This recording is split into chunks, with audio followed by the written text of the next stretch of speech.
Halo sahabat Kumas.com, selamat datang di Obrolan Newsroom bersama saya Sarifina Vivien. Saya Anggita Fianini. Hari ini kita mau membahas berita duka ya Anggita ya. Betul. Jadi kapal motor Nurul Salsa yang mengangkut puluhan penumpang tenggelam di perairan Kabupaten Selayar, Sulawesi Selatan pada Rabu 15 Juli 2026. KM Nurul Salsa sebelumnya bertolak dari Pelabuhan Jampea, Pulau Jampea, Kabupaten Selayar menuju ke Pelabuhan Benteng, Kabupaten Selayar. Kapal ini memuat 76 orang yang terdiri dari penumpang dan awak kapal. Dari keterangan nahkoda, terungkap bahwa kapal tetap berlayar meski hanya mengandalkan satu mesin, karena satu mesin lainnya sudah mengalami kerusakan. Nahkoda juga mengaku tetap melanjutkan pelayaran meskipun kondisi cuaca saat itu dilaporkan sedang buruk. Sekitar pukul 5 jam setelah berangkat, mesin yang masih berfungsi itu pun dilaporkan mati total. Akibatnya, kapal tidak lagi mampu melawan gelombang dan angin kencang yang menerjang. Nah, ternyata nggak hanya itu, penyidik juga menemukan fakta lain yang kini malah menjadi sorotan nih. Berdasarkan pengakuan nahkoda, kapasitas ideal KM Nurul Salsa sebenarnya hanya sekitar 45 orang. Namun saat berlayar, kapal diduga membawa hingga 76 penumpang dan sebagian diantaranya bahkan tidak tercantum dalam manifest nih, Vi. Oke, nah manifest itu adalah dokumen resmi yang berisikan daftar lengkap muatan dalam kapal untuk melakukan suatu perjalanan. Oke. Nah, makanya untuk membahas lebih lanjut nih terkait kejadian ini, kita sudah terhubung dengan Kepala Kantor Basarnas Kelas A Makassar, Muhammad Arif Anwar. Selamat sore, Pak Arif. Selamat sore, Mbak. Ya, Pak Arif. Di studio ada saya Vivien dan juga Anggita. Pak Arif, bagaimana perkembangan terbaru operasi pencarian korban KM Nurul Salsa, Pak, hingga sore hari ini? Baik, terima kasih Mbak Vivian, Mbak Gita. Kami laporkan update perkembangan operasi SAR KM Nurul Salsa yang tenggelam di hari Rabu kemarin dan hari ini memasuki hari ke-8, di mana operasi SAR diperpanjang 3 hari ke depan sampai hari ke-10. Dan sampai pada sore hari ini, untuk hari ini tim SAR gabungan di lapangan tidak mendapatkan korban, namun mendapatkan beberapa life jacket di daerah Sabalana, Pulau Sabalana, di mana Pulau Sabalana ini adalah pulau yang tak berpenghuni di sekitar Kepulauan Selayar. Demikian, Mbak. Oke, Bapak. Hingga saat ini nih, Pak, berapa sih jumlah korban yang sudah ditemukan selamat, meninggal dunia, dan yang masih dalam pencarian gitu, Pak? Baik, untuk terkonfirmasi ke Basarnas, dikarenakan kami mengkonfirmasi dengan pihak keluarga, itu jumlah yang kami dapatkan 78. Namun terkonfirmasi mungkin di tempat sumber lain itu sekitar 76. Di mana sekarang kami sudah mendapatkan atau evakuasi 59 orang selamat, 3 orang meninggal dunia, dan masih dalam pencarian itu 16 orang. Demikian.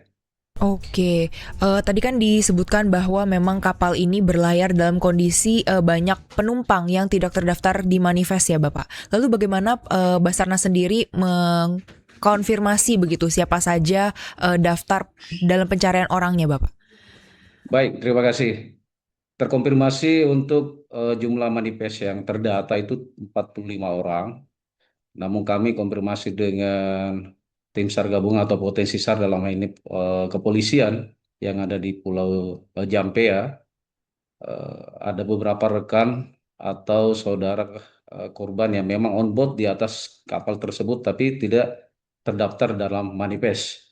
Nah, itulah yang kami cocokkan dengan data dan kami jumlahnya itu sekitar 78 orang, di mana yang saya sampaikan tadi sudah ditemukan dengan selamat 59, 3 meninggal dan masih dalam pencarian saat ini 16 orang. Itu. Oke, baik, Pak. Kalau untuk hari ini bagaimana sih kondisi cuaca dan air laut, arus laut gitu, Pak, saat ini ketika dilakukan pencarian hari ini gitu? Baik, untuk cuaca cerah, namun kita semua tahu karena sekarang sudah musim angin timur ya, jadi cukup signifikan anginnya sampai mencapai 10 sampai 15 nautical mile. dan itu memicu terjadinya ombak yang tinggi. Itu menyulitkan tim SAR gabungan di lapangan untuk fokus dalam pencarian.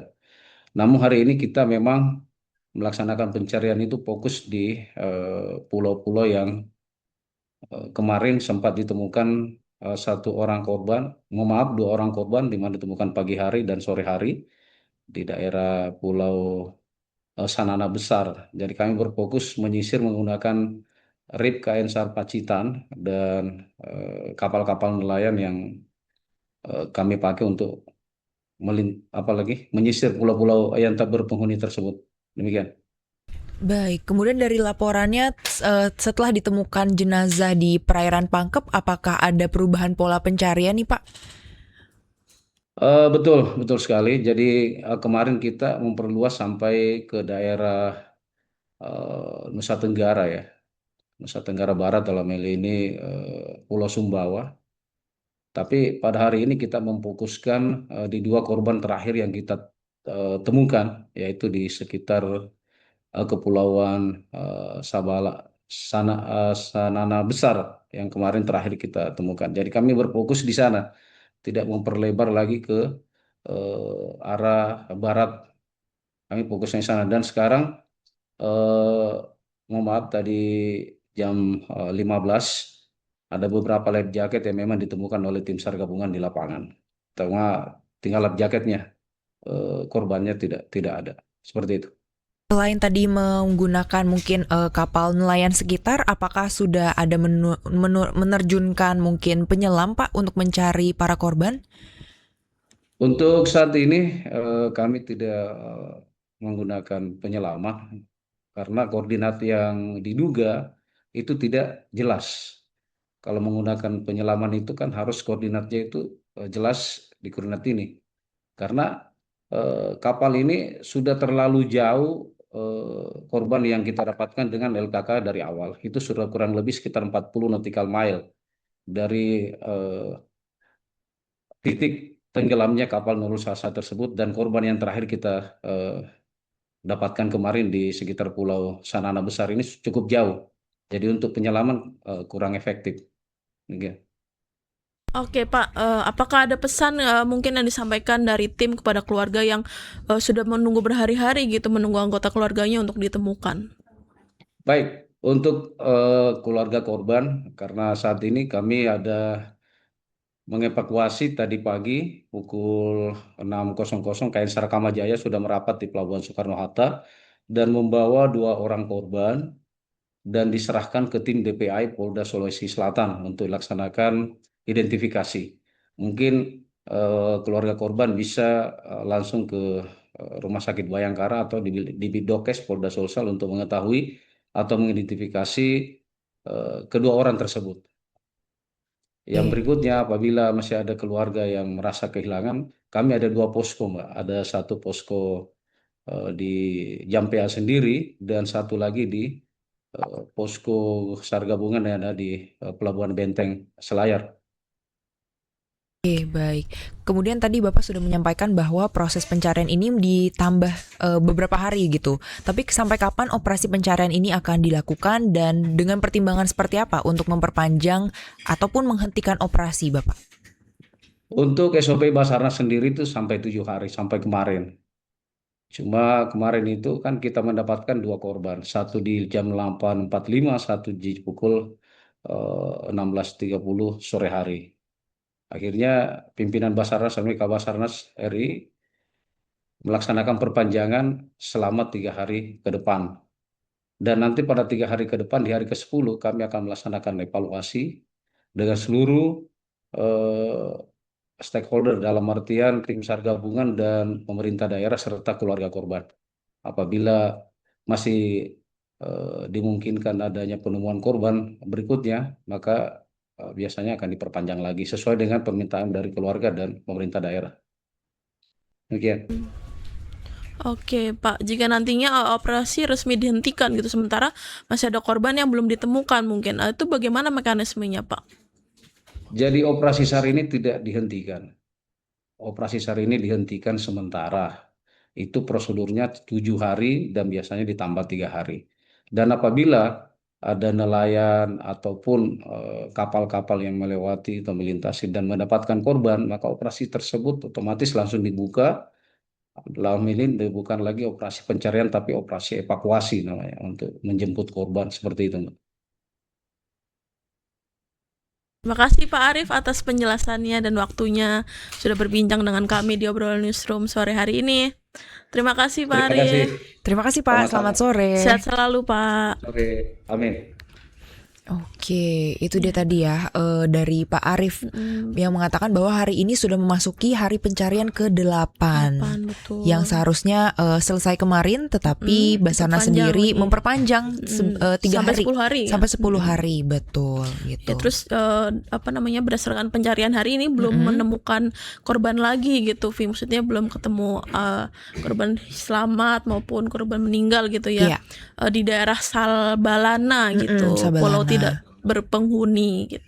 Tapi kalau tadi laporan dari Basarnas sendiri memang sudah menemukan adanya life jacket gitu di sekitaran betul. tadi ya.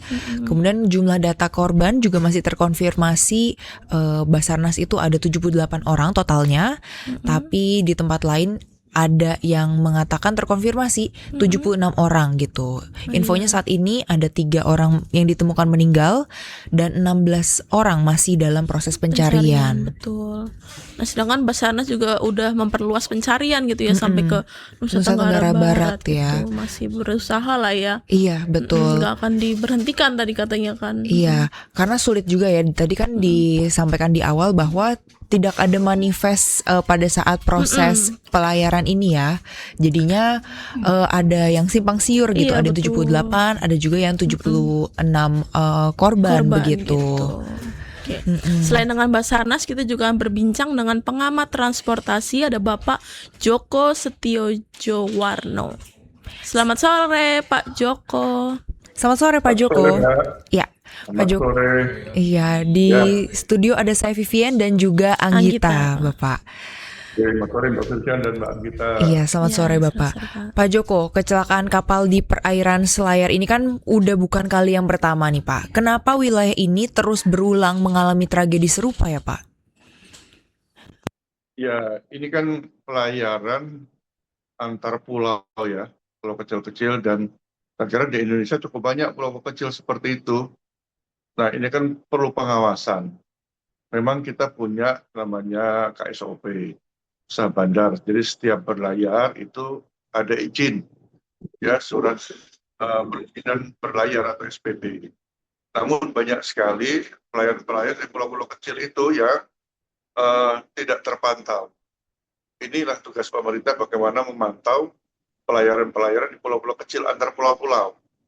Ini yang perlu dilakukan. Katakanlah kalau di darat itu mungkin walaupun tidak sama ya, ini angkutan umum tapi tidak berizin, ya, atau istilah angkutan gelap lah.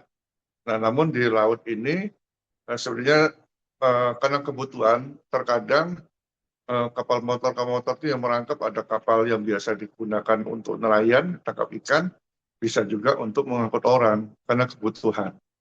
Nah, ini harusnya menjadi perhatian pemerintah untuk disediakan dan dilakukan pengawasan. Ini sampai saat ini meluput. Kita itu kan pulau-pulau kecil banyak sekali.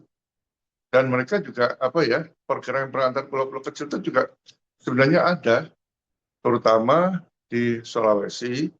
Sulawesi itu selain di Selayar juga ada namanya Kabupaten Pangkajene Kepulauan, itu banyak sekali, ya. Belum lagi daerah-daerah lainnya. Nah, ini yang wajar tadi kalau dibilang apakah manifest, ya nggak ada mereka itu. Dan saya ikuti perkembangannya, bisa jadi kelebihan muatan juga, kelebihan muatan untuk orang maupun untuk barang, bisa jadi. Karena nggak ada yang mengukur, nggak ada yang memberikan izin dan sebagainya. Oke Pak, sering luputnya pengawasan ini tuh dari pemerintah, apakah karena kurangnya personil pengawas gitu Pak di daerah ini mungkin, atau bagaimana sih Pak seharusnya itu? Ya, memang personil kurang, tapi sebenarnya bisa diakui katakanlah bekerja sama menggunakan kepala desa di daerah pulau-pulau kecil, diberdayakan lah. Kalau melengkapi personil memang agak berat juga ya, tapi bagaimana karena itu kan tidak rutin juga terkadang penggunanya atau berlayarnya sesuai dengan kebutuhan. Nah ini perlu pemetaan, artinya tidak harus mereka jadi aset, tapi memanfaat katakanlah kepala daerah atau bukan kepala daerah, kepala desa lah, pulau-pulau kecil ya. Nah itu bisa dimanfaatkan juga. Selain itu juga anggarannya juga harus ada. Yang kita prihatin itu sekarang ini kan untuk anggaran keselamatan di Kementerian Perhubungan juga berkurang akibat efisiensi itu ya. Ya, kami sudah menyebutkan setahun yang lalu efisiensi itu boleh-boleh saja, namun jangan mengurangi anggaran untuk keselamatan. Termasuk ini juga laut. Sehingga mungkin saya nggak tahu apakah ada pemantauan dari perhubungan laut ya KSOP setempat terhadap aktivitas yang kecil-kecil ini. Nah, karena anggarannya berkurang, mereka juga tidak bisa berkeliling ke pulau-pulau kecil. Bisa jadi juga seperti itu. Apakah pengawasan terhadap manifest penumpang, kapasitas kapal, sampai kelayakan kapal saat ini masih terlalu longgar, Bapak? Kemudian siapa nih yang seharusnya menjadi penanggung jawab pengawasan dan penjagaan tersebut, Pak? Ya, kalau di daerah ini kan ada namanya KSOP, Kepala Usaha Bandar dan Operasional. Ya, mereka perpanjangan tangan dari Direktur Jenderal Perhubungan Laut di daerah. Ya, ada pembagian tugasnya. Nah, sejauh mana itu mereka memantau, saya juga belum dapat data yang pasti. Apalagi kecelakaan seperti apa, mungkin kepastiannya ini KNKT sedang di lapangan juga untuk memantau. Ya, mungkin nanti perlu juga tim dari kompas.com menanyakan pada KNKT seperti apa detailnya untuk ya, karena mereka lebih tahu teknisnya dan mereka juga ke lapangan. Kalau saya lebih memantaunya dengan urusan-urusan operasional, setidaknya ya apa yang pernah kami lihat dan kami alami kalau daerah seperti apa yang terjadi. Nah, kami juga pernah punya pengalaman sampai ke pulau-pulau kecil juga. Memang ini suatu kebutuhan lah. Tidak bisa tidak, negara juga harus hadir ya untuk memantau kondisi kapalnya ya. Kemudian bagaimana manifest yang paling mudah lah. Tidak harus dengan ASN, tapi bagaimana memberdayakan kepada tadi saya sebut kepada desa setempat. Nah, harus dilakukan mulai sekarang. Kita cukup banyak loh, ya pulau-pulau kecil kita. Nah, aktivitas itu tidak harus ke pelabuhan besar, antara pulau-pulau kecil. Ya, Oke, Pak. Bagaimana sih, Pak, kita bisa meminimalisir gitu human error dalam insiden seperti ini supaya tidak terulang kembali tentunya, Pak? ya tentunya sekarang. Tapi kalau ada anggarannya, sebenarnya kalau saya sebutkan nggak ada anggaran juga kasihan ini. Ini persoalan anggaran juga untuk mendata kembali mantau pulau-pulau keberadaan aktivitas di kepulauan pulau-pulau kecil tadi. Kita banyak ribuan loh, ya pulau seperti ini. Jadi pendataan ulang dan sekalian lihat kondisi kapalnya. Tapi saya tidak begitu yakin dengan anggaran yang ada. Ya, jadi hanya saran saja, tapi belum tentu mereka melakukan karena tergantung pada anggaran. Nggak mungkin mereka kalau mau berlayar tanpa ada BBM ya. Ini kan mereka kan katakanlah dari KSOP, timnya akan ke pulau-pulau itu kan perlu bahan bakar juga. Ya kalau nggak ada bahan bakarnya, nggak ada anggarannya, mau beli bahan bakar susah, ya nggak bisa terlaksana. Makanya ini harus melibatkan Komisi 5 lah agar untuk mendesak Menteri Perhubungan untuk menambah anggaran agar teman-teman KSOP ini bisa terutama untuk daerah-daerah kepulauan itu memantau aktivitas dan memeriksa kondisi kapal-kapal yang ada di daerah-daerah seperti kepulauan ini. Pulau-pulau kecil ya, terutama gitu.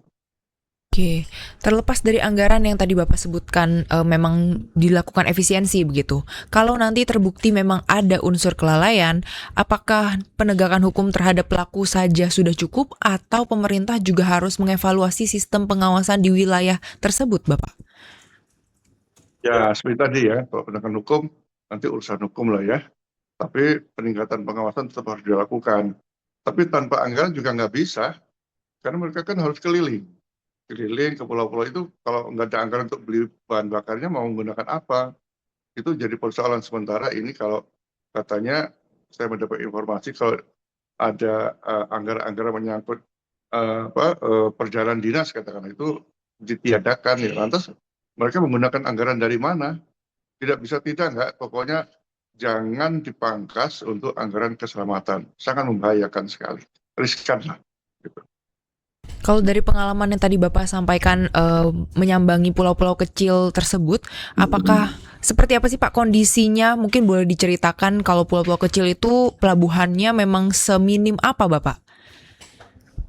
Ya sebenarnya kalau di pulau kecil itu hanya bentuk dermaga saja mereka, sudah cukup kok. Bukan berarti kayak pelabuhannya besar kayak Tanjung Priok, pokoknya enggak. Dia butuh dermaga aja, bahkan tanpa dermaga pun ada itu. Ya, jadi mereka nggak perlu pakai dermaga, ditambatkan saja. Nah, tapi tentunya kalau turun ya berbasah-basah gitu ya. Kalau ada dermaga agak lumayan kan kering gitu kan. Jadi nggak semuanya ada dermaga, dalam artian dermaga yang cukup bagus, tapi cukup juga karena kapalnya tidak begitu besar. Ya, jadi mereka tuh aktivitasnya antar pulau. Jadi penduduk pulau-pulau kecil tuh ada loh, saya pernah ke pulau kecil yang luasnya lapangan sebesar lapangan sepak bola. Ya, nah, tapi kebetulan itu bukan daerahnya yang cukup rawan untuk terjadi tsunami. Jadi aman-aman aja, pulaunya seluas lapangan sepak bola. Ya cukup padat juga penduduk yang di situ, memang ada kehidupan seperti itu. Ya. Oke, terakhir nih Pak, apa sih pelajaran terbesar dari tragedi ini mungkin bagi masyarakat ya, supaya lebih memperhatikan aspek keselamatan sebelum menggunakan transportasi laut? Ya yang jelas memang ini kalau menggunakan kapal seperti ini jangan melebihi kapasitasnya. Ya, kalau dia terpantau oleh KSOP masih bisa dilakukan pengawasan, tapi yang tidak memang butuh kesadaran dari masyarakat.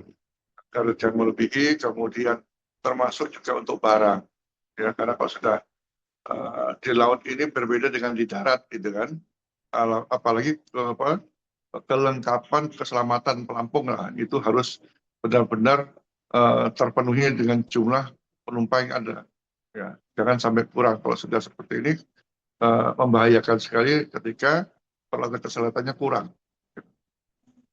Oke, baik. Terima kasih banyak Pak Joko atas waktu berbincang di sore hari ini di Obrol Newsroom. Selamat kembali beraktivitas Pak Joko, sehat selalu. Sehat selalu Pak, terima kasih. Oke, jadi seperti itu ya. Memang sebenarnya ya sistemnya juga, tapi anggarannya harus ada begitu. Kalau dari penyampaian Pak Joko tadi. Betul. Kata Pak Joko, ya insiden ini intinya adalah ada kaitannya dengan anggaran. Betul. Itu tadi Vivian anggaran dan anggaran begitu iya, ya. Betul. Kalau tanpa anggaran bisa apa? Bener, bisa dan pastinya kalau menurutku pribadi sih harusnya para nahkoda, awak ABK, awak anak buah kapal gitu ya, itu juga harus betul-betul bisa disiplin gitu loh. Kalau misalnya memang kapasitasnya 45 orang, ya 45 gitu loh. Jangan karena mengejar setoran atau apa malah nambah-nambahin.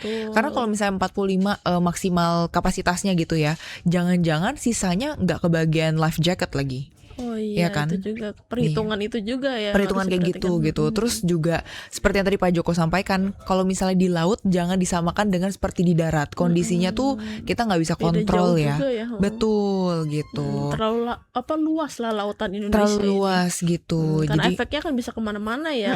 Pasti mengaruhi keselamatan kita juga gitu. Kita juga sebagai masyarakat mungkin ya, masyarakat yang mau naik kapal mungkin kalau mungkin bisa ini dulu, ini kapasitasnya berapa, jangan sampai maksa juga penumpangnya. Kan nggak mau pakai jadwal lain atau apa gitu. Sekalian aja lah yang udah ini harus gitu. Aware juga gitu. Betul. Ya terus juga tadi kalau misalnya mengingat kata tadi Bapak Basarnas sendiri mengatakan bahwa posko yang dibuka untuk pelaporan itu ada dua, betul. Ada di Pelabuhan Jampea dan juga Pelabuhan Benteng.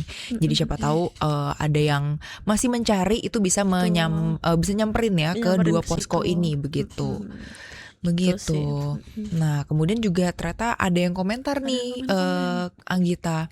Yang pertama nih. Ada dari Jaya Abadi, maaf di mana ini dan kejadian apa? Oke. Mundur. Ya, jadi kita jelasin aja, Vi.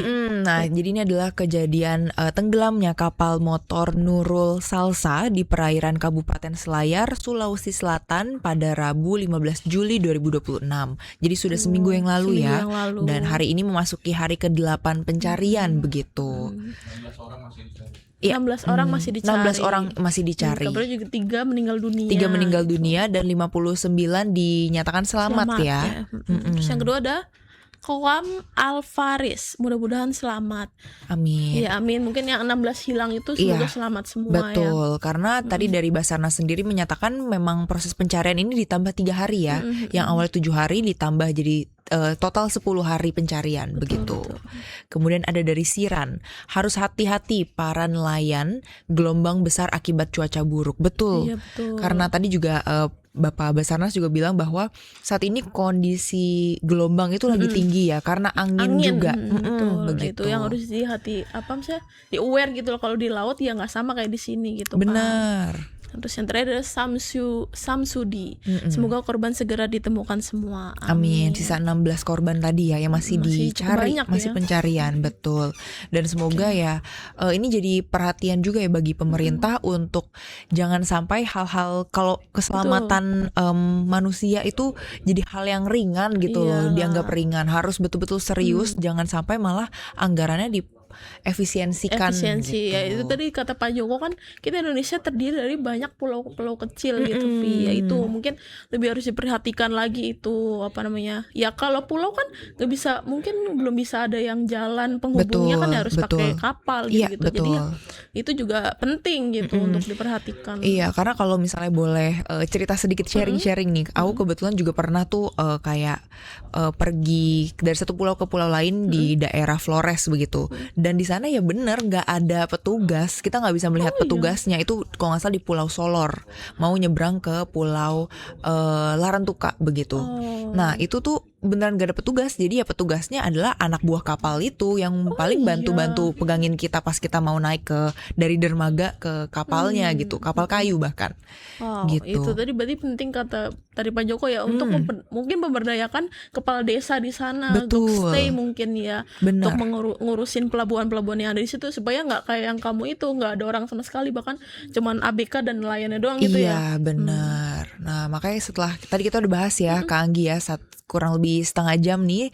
Jadi itu dulu untuk update-nya, ditunggu dan baca terus di www.kompas.com atau di seluruh media sosial kita. Ada di mana Kak? Ada di Facebook, Instagram, X, TikTok, dan YouTube. Dan jangan lupa untuk saksikan obrolan newsroom dari hari Senin sampai hari Jumat di YouTube-nya kompas.com. Saya Anggita Fianini. Dan saya Servina Vivian beserta seluruh tim yang bertugas sore hari ini pamit undur diri. Sampai jumpa.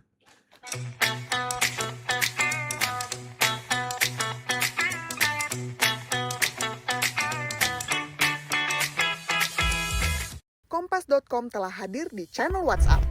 Kamu bisa tetap terhubung dengan teman dan keluarga sambil dapat update berita terbaru. Cari tahu berita pilihan terpopuler dan terkini dari satu aplikasi. Caranya gampang banget. Temukan channel Kompas.com di aplikasi WhatsApp,